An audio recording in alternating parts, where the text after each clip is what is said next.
The Syntax of Things by Arisha. Chapter 65, parentheses. The New Headmaster. Is he throwing up again? You should talk to him. He won't listen to me. I've tried. You don't think he'd do anything stupid, do you? Harry slammed the bathroom door open to find his friend standing right outside. I'm fine, and I'd be even better if you didn't talk about me behind my back. Is it bad that we worry now? Ron asked. For a moment, Harry wasn't determined not to answer, but then he shook his head. No. We all love Dumbledore, Hermione said calmly. You're not alone. We're together in this. The bitter snort that was caught in his throat burned his skin raw. The isolating pain in his chest was pulling him away from the world. He didn't feel like talking. He didn't have anything to say.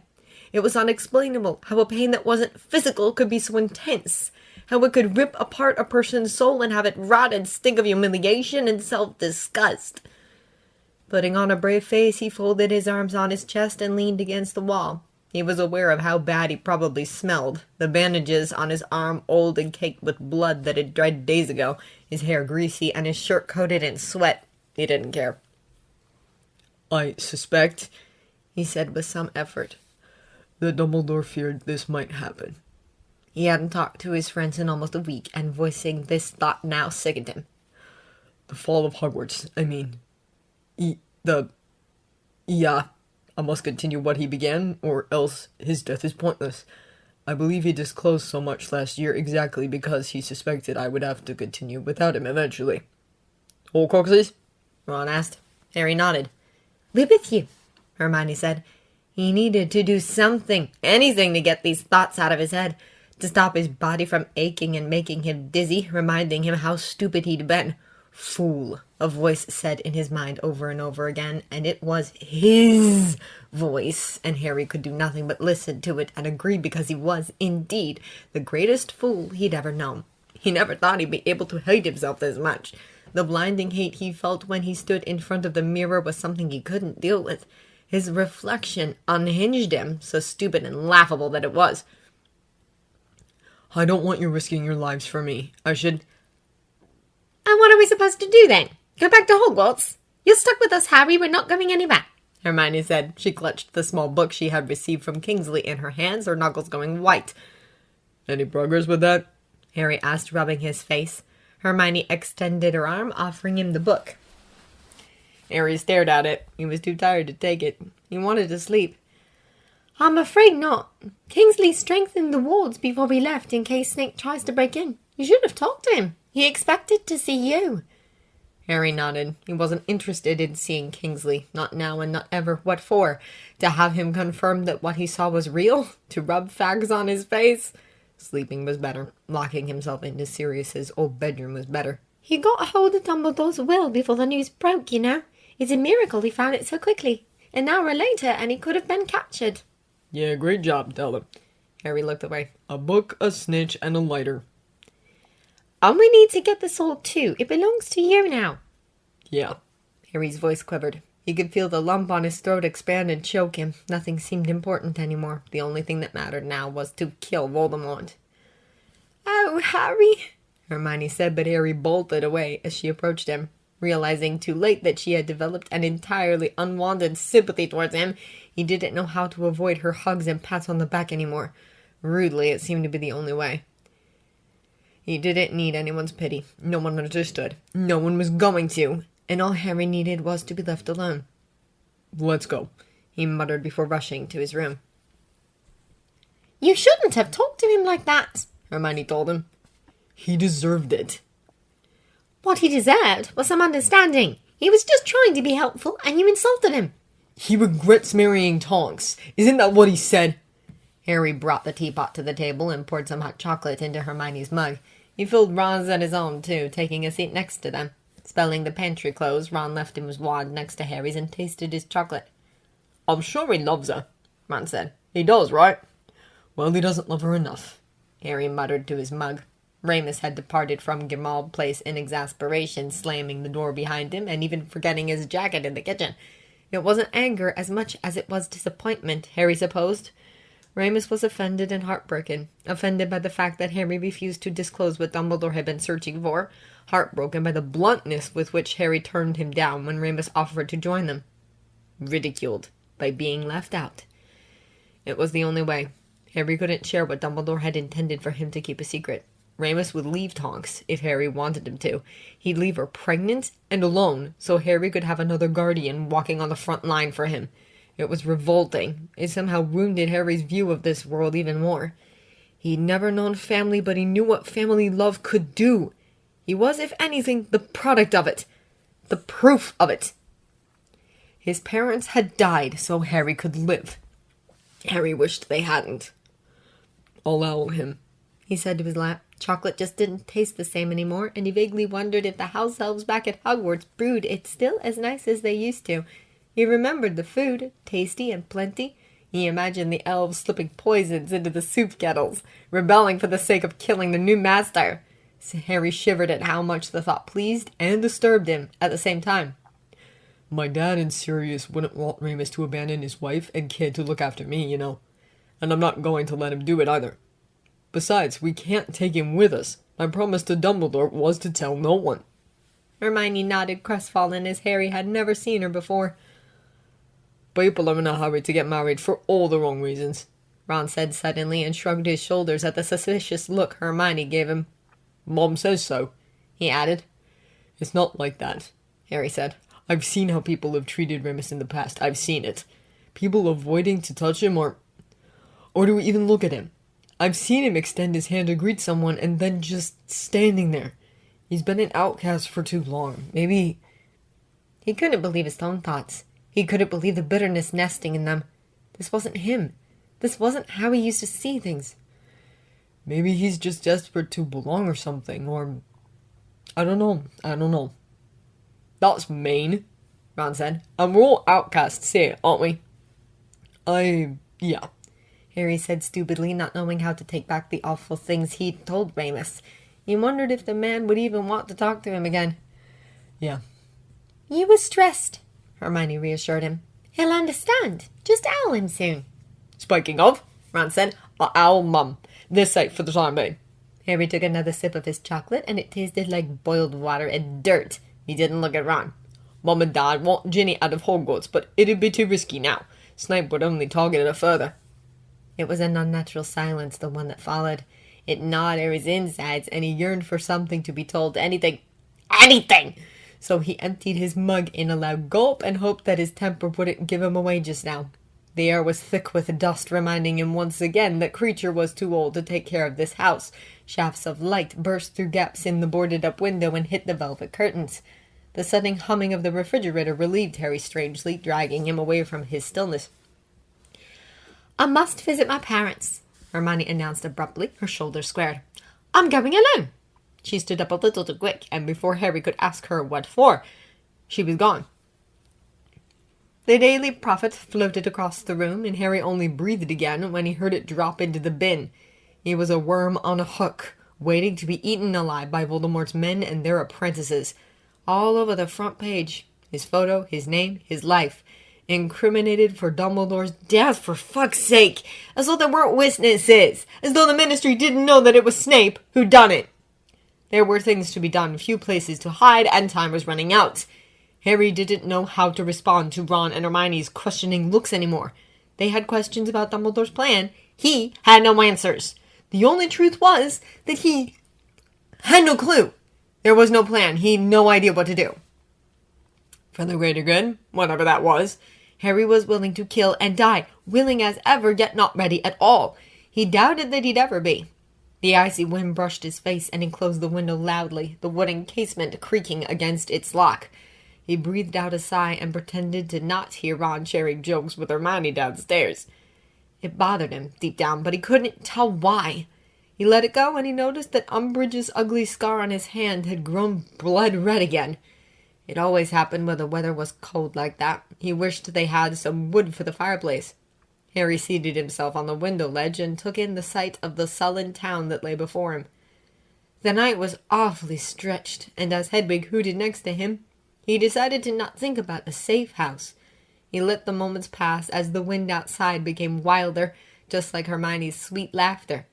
Harry had been silent all afternoon, careful not to distract them, but now the fact that they hadn't looked for him left him a bit hollow and confused.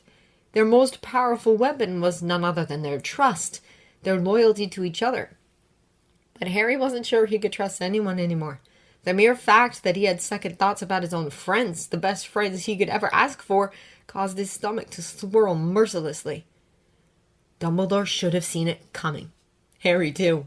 So many people had deceived Dumbledore before. Men who would hardly fool a troll had entered Hogwarts unbothered, were welcomed with open arms, and were given the freedom to carry out their atrocious plans in peace. After Quirrell and Crouch, why not Snape too? Why? His body was stiff, but he was too tired to move.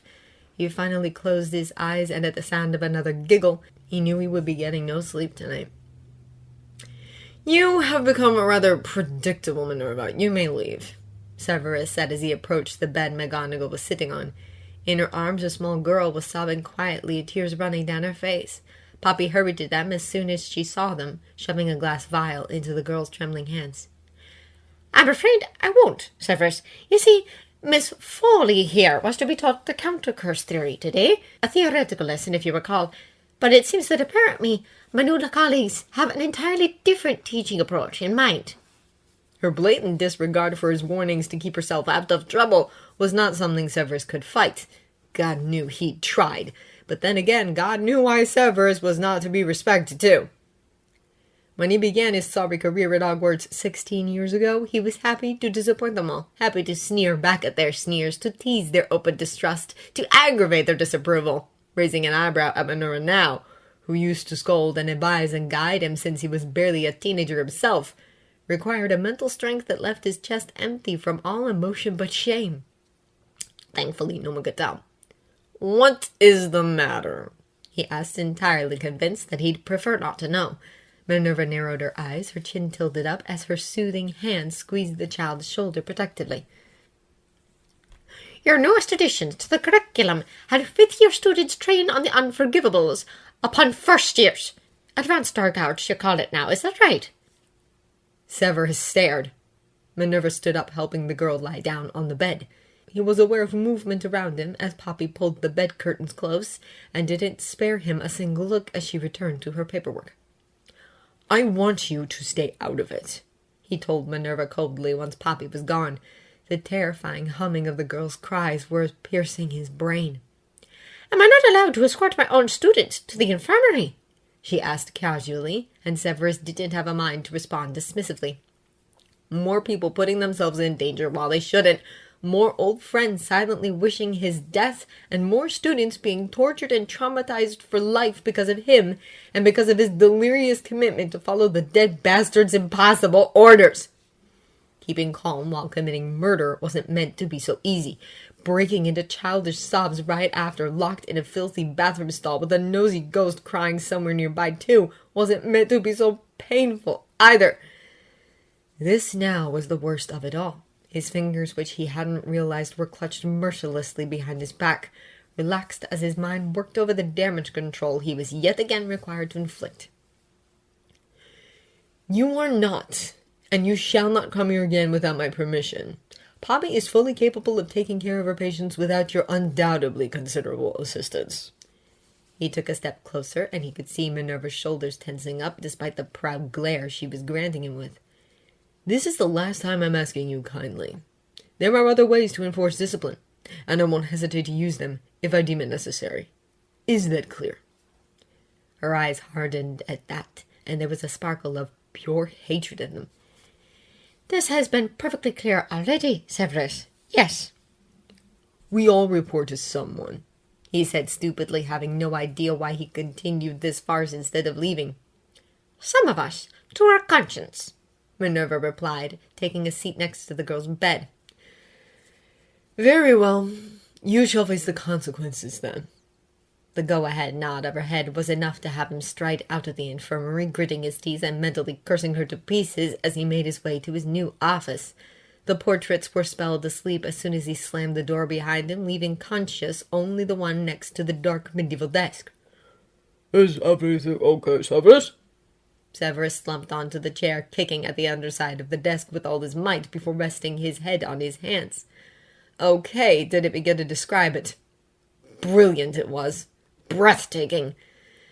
Clearing his mind from all thoughts, he focused on the elegant carved pattern on the desk's surface until his eyes closed against that too. The worried voice called him again, and for a moment he was disoriented. Refusing to respond wasn't a choice, he reminded himself, and his patience was swept away like dust. The Carrows are forcing the students to use the unforgivables on each other, he stated simply. His tongue was tied in the back of his throat, swelling like an overly large sponge that threatened to choke him. It felt dry all the same, and at the sight of the stack of letters the parents had sent him, his stomach churned. It wasn't hate mail, as he had first suspected. Why would it be? They were the kindest of letters, all of them polite, favorable, wishing him a good start and all, never forgetting to mention their children's names and how their families looked up to him and his Lord's work. All of them lies, and all of them constructed by parents who feared for their children's lives. Any losses? Dumbledore asked from his portrait. None yet, Severus snarled. The question was asked with detached curiosity, and Severus was shocked to realize that he could still be angry with a dead man. The very fact that he had every right to didn't matter. His brain rushed to form a new ground rule that would guarantee the student's safety and failed. He decided to rely on Minerva's resistance until even she was unable to help anymore. It is high time you found an excuse to sack them then. The sooner the better. Most of the time, Severus couldn't bring himself to look up to that damned portrait. He'd only endured its presence so far because it was necessary, and right now he questioned his submission to someone else's cause more than ever. His eyes narrowed. Oh, I don't know. Why don't you find an excuse to sack them then, if you think that's what should be done? I wish I could, but you are in control now. Dumbledore and his brilliant ideas always had a unique impact on Severus's self-disgust. His increasing bewilderment was reserved only for these fascinating plans of Dumbledore's these days. Plans of taking monstrosities down by enforcing new ones. Because why not?